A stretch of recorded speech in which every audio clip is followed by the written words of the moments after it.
la vérité sur les propres firmes. La raison pour laquelle tu as cliqué sur cette vidéo, c'est parce que tu veux savoir si les propres firmes sont vraies ou pas. Si les propres firmes, c'est de l'arnaque ou pas.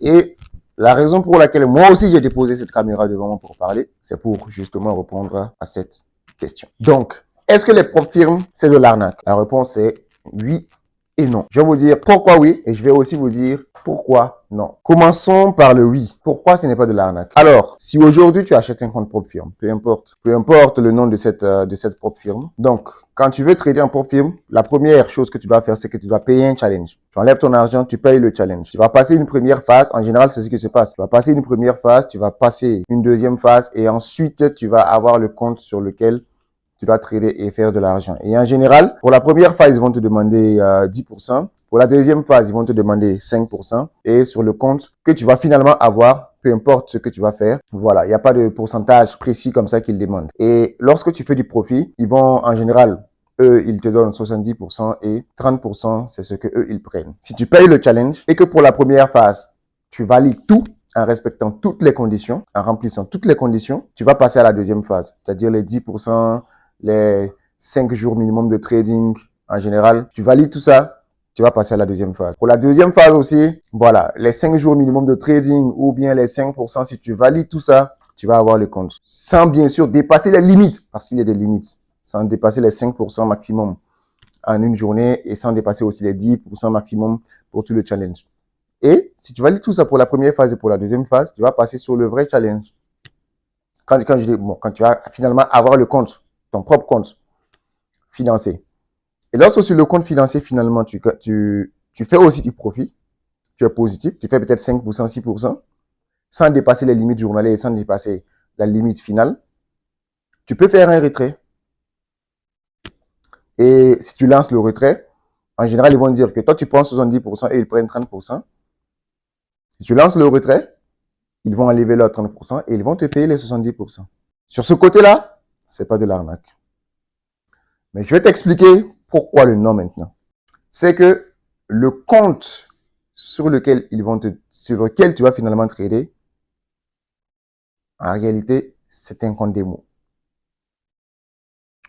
Lorsque tu passes la première phase, la deuxième phase, et que tu vas finalement avoir le compte final, c'est un compte démo. Donc, si le compte final, c'est un compte démo, ça veut dire que cette histoire de 70%, 30%, c'est pas vrai. Tout simplement. Ça veut dire que les 30% qu'ils disent, entre griffes qu'ils disent que eux, ils prennent, c'est-à-dire le profit split, où ils disent qu'eux, ils vont prendre 30%, c'est pas vrai. Ils ne comptent pas sur ces 30% puisque ces 30% n'existent pas parce que le compte sur lequel tu traites est un compte démo. De vous à moi, quelle entreprise, quelle compagnie dans le monde entier va accepter donner 100 000 $, vraiment déposer du vrai argent, allant jusqu'à 100 000 ou 200 000 $ à un inconnu qu'ils ne connaissent pas, juste parce qu'il a passé première phase et une deuxième phase qui peut aussi être sur le coup du hasard. Parce que oui, il y a des gens qui vont valider première phase, deuxième phase sur le coup du hasard. Donc, une entreprise va accepter de mettre 200 000 $ juste parce que, par hasard, tu as gagné une première phase et une deuxième phase. Ils vont mettre 200 000 $ pour que tu perdes jusqu'à 10% de ce compte. Non. Donc, si les propres firmes ne sont pas payées sur la base des 30%, par où ils gagnent alors leur argent? Comment alors ils gagnent leur argent? Vous avez déjà compris. Ils gagnent leur argent à travers ce que vous payez au départ pour prendre le challenge. Les 100 $, les 200 $, les 300 $, les 500 $, les 1000 $ que tu payes pour acheter le challenge, toutes les pauvres firmes sont rémunérées sur la base de ça. C'est ça leur business model. C'est ça qui leur permet de gagner. Ceux qui viennent, c'est-à-dire les gens qui viennent, qui achètent des comptes et qui échouent, c'est ça qu'eux, ils aiment. Puisque c'est ça qui leur fait vivre. Et c'est très bien rentable pour eux parce que la plupart des gens qui prennent les propres firmes ne gagnent pas parce qu'il y a tellement de règles. Il y a tellement de phases. Phase 1, phase 2, pour finalement prendre la phase finale. Combien de personnes, si on prend 100 personnes au départ, combien de personnes arrivent finalement à atteindre, à avoir finalement le compte financier et à faire un retrait? Parce que pour certaines personnes, ils vont valider phase 1, phase 2, ils vont finalement prendre le compte et c'est là qu'ils vont échouer. Ils vont perdre le compte. Ils vont recommencer à zéro. Donc, si on prend 100 personnes, en réalité, j'ai vu les chiffres. Si vous partez sur les sites des différentes propres firmes, vous allez voir les chiffres.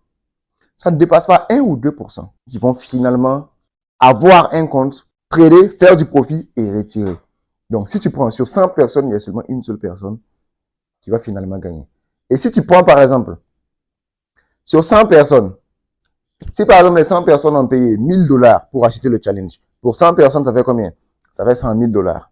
Et que finalement, on se trouve être à une seule personne qui va arriver à faire un retrait, même si le retrait qu'il va faire, c'est 2000 dollars, ça ne fait ni chaud ni froid à la propre firme d'enlever dans les 100 000 dollars qu'ils ont fait par les échecs, à travers les échecs des autres, enlever 2000 dollars ou même 5000 dollars pour payer. Donc, ils sont toujours largement positifs et c'est ça qui fait leur argent. Donc, le but d'une propre firme, c'est qu'il y ait beaucoup plus de gens qui arrivent et qui échouent. Et quand vous regardez la façon dont les conditions sont établies, tout est fait de telle sorte que vous échouez. Et tout a été établi sur la base des études qui ont été faites sur la psychologie de la plupart des traders. La gourmandise, la naïveté, etc. Donc, les 10% au départ, les 5% maximum de pertes journalières, il y a tellement de règles pour que vous échouez. Et pour que finalement, ils viennent vous donner un compte démo. Mais le côté positif, c'est que si tu arrives à respecter toutes les conditions, bien que ce soit des conditions très compliquées, au point où si tu n'as pas vraiment de l'expérience, tu vas échouer. Donc, même si tu arrives à traverser, à valider toutes ces conditions, ils vont te payer. En tout cas, pour les propres firmes sérieuses. Ils vont valider, ils vont te payer. Il est vrai qu'il y a des propres firmes qui ne payent pas, mais pour celles qui sont sérieuses, ils vont te payer. Mais les conditions sont tellement compliquées que quand tu n'es pas réellement confirmé, quand tu n'es pas un trader confirmé, ce n'est pas fait pour toi. Et c'est ce que beaucoup oublient.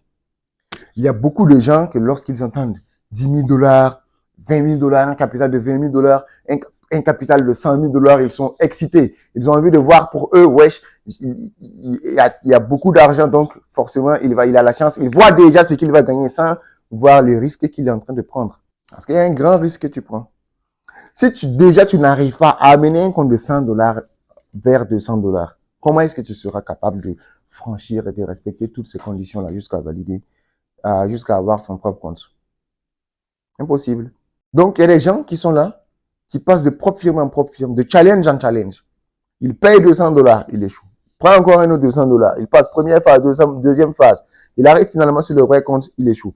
Donc, les gens sont là, ils passent de challenge en challenge, sans se rendre compte de l'argent qu'ils sont en train de perdre sur les différents challenges. Et s'ils accumulaient tout cet argent dans un compte réel, ça leur aurait au moins permis de vraiment prendre le temps d'apprendre, de comprendre leur psychologie, de perdre, de regagner ce qu'ils avaient perdu, d'être finalement rentable avant d'aller sur les comptes propres firmes. Parce que quand tu n'es pas rentable, les propres firmes, c'est pas pour toi. Les propres firmes sont de bonnes opportunités pour les traders rentables. Si tu n'es pas rentable, les propres firmes, c'est pas pour toi. Parce que c'est lorsque tu es finalement rentable que tu commences à chercher du capital. Mais si comme tu n'es pas rentable, tu cherches capital, pourquoi? Donc, voici la vérité sur les propres firmes. C'est une bonne opportunité lorsque vous êtes rentable, lorsque vous êtes un bon trader, lorsque vous pouvez faire 10% d'un compte sans perdre 5% d'une journée, sans perdre 10% de ce compte-là. Lorsque vous pouvez encore faire 5% d'un autre compte et lorsque vous pouvez prendre finalement un compte et faire du profit, c'est bon pour vous. Mais lorsque vous n'êtes pas encore à ce stade-là, c'est pas bon pour vous. Donc, finalement, est-ce que les propres firmes, c'est de l'arnaque ou pas?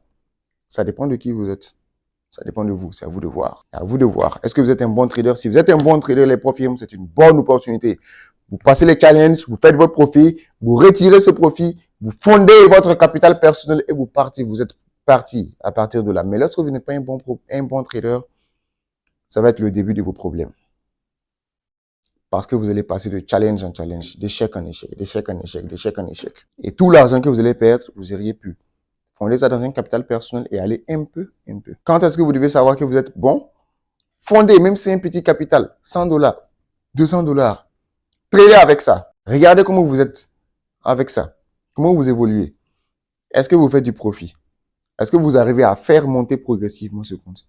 Si vous arrivez à le faire sur une période suffisamment grande, vous pouvez aller prendre un compte propre firme. Ce que je conseille en général aux gens, c'est quoi? Lorsque tu prends de l'argent pour acheter un compte propre firme, au lieu d'acheter le compte propre firme directement, tu prends cet argent, tu divises en deux. Tu prends l'autre partie, tu gardes, tu bouffes, tu fais ce que tu veux. L'autre moitié, tu le mets dans un compte réel et tu essaies de trader pour atteindre la valeur, le montant qu'il te faut pour acheter le compte propre firme. Si tu arrives à faire ça, tu retires et tu achètes ton compte propre firme. Ça veut dire que tu es bon.